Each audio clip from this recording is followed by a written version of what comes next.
My initial calling to ministry was an external call in some ways. My dad is a pastor, most sanctified man I've ever met, lived the way a pastor should live, and it was very intimidating for me, and I thought I could never pursue the ministry, be a pastor. That's just not me.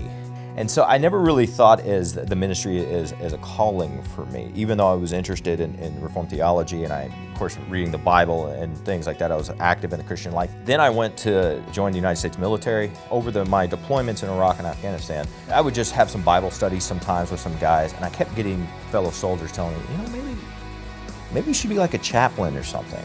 You seem to like this, and it's something that you're passionate about. God is telling me something, obviously, and I listened to that call and I started pursuing being ordained. And so I went to Reformed Theological Seminary, spent most of my time in Jackson, Mississippi. I was thinking about the mission field the entire time. It was something I was very passionate, very interested in doing. But a lot of the professors there, and I think it was good wisdom, they said, why don't you just try out being a pastor first? Maybe you'll find that you can't get out of the pulpit. Maybe you'll find that that's where God really wants you. And there's this constant sort of message is you think you know what you want or where you're going. Sometimes God has different plans. I've been taught that lesson time and time again. And yes, I loved being in the pulpit. I loved pastoring the flock. It was really hard to leave that to join the mission field, but I still felt that internal calling from God to join the mission field. I decided that I would leave the church I was at and pursue the mission field, and I was looking for a place to serve. And I met an individual who had been involved in missions for a long time in a very hard country to do missions in Russia.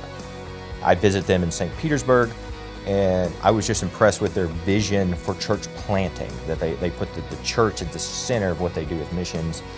That's what I felt like the mission should be. It should be about planting churches and preaching the word, and it should be about worship. Worship God in all the nations, and that should be our ultimate goal of missions.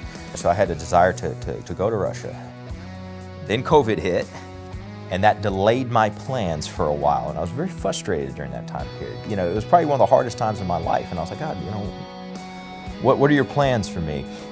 But then the COVID situation started clearing up a little bit, and then as soon as that happened, of course, the war began where Russia invades Ukraine. And it had become obvious to that point that I was never going to be allowed to go in Russia because of my military background, and then the war started and it just wasn't a place for Americans to enter at that point. I knew that we had a lot of churches in Ukraine, that Mission to the World was very active there since the 90s, and I just volunteered because there's anything I can do to help. I'm willing to go over there and do whatever needs to be done just to help in any way. And the next day after I volunteered, I got a phone call. Can you be in Krakow, Poland in 48 hours? And I was like, yes, I can be there. And so I just packed up a bunch of gear. We thought we might be heading to the front lines in Ukraine. We didn't know what was going on. Flew to Krakow, Poland, and I knew nothing about Poland. Is English widely spoken here? Okay, everyone speaks English here. It was pretty obvious that this is an international city. It would be an easy transition to start what our purpose for originally being here, and that was the crisis team. The crisis team really had two different functions: acquire vans and evacuate people out of Ukraine. This was like the early days of the war when the Russian armies were actually on the west side of Kyiv. People thought the country might collapse at any second now. No one knew what the future was like. So the intent was we need to get our church members out of this country and into safety into Poland. One of the hardest things about the job, we were working pretty much every day, long hours, was I couldn't attend Sunday services most of the time. It was very rare for me to be able to go to church. There was no church community, no fellowship. And I just had this hole in my life where it's just, I didn't have time to be with the Lord or to get in the Word. And so out of just need for me, I needed it really, really strongly. I was like, can I start maybe an English Bible study at our church or something like that? Maybe someone would show up. After doing that one time, I knew that I'm gonna have to make this a part of my life as long as I'm here, and God only knows how long I'm gonna be in this city doing this current job. And so I started getting a little bit more involved in church slowly. And that's where, it's like the same story. You had people at the church saying, why don't you stay here? Why don't, maybe God's calling you to Krakow. I was like, I don't know. It's not possible. There's no Mission to the World team here. It's not even a viable posting right now.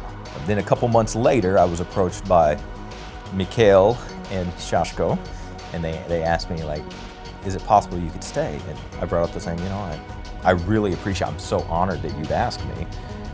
It's just, I can't, I'm an MTW missionary. And then the news came out that I think God is not only just calling, you to Poland and us to Poland, but he's also going to form a team here in Poland for Mission to the World. We'll be the first sort of team here in Poland. And when I heard that, it was like, okay, there's something going on here, Once again, Joel Spence has no idea what's going on. He's just walking around blind, but God's opening my eyes. It's getting so obvious, even I understand at this point. This is where I need to be. This is my calling.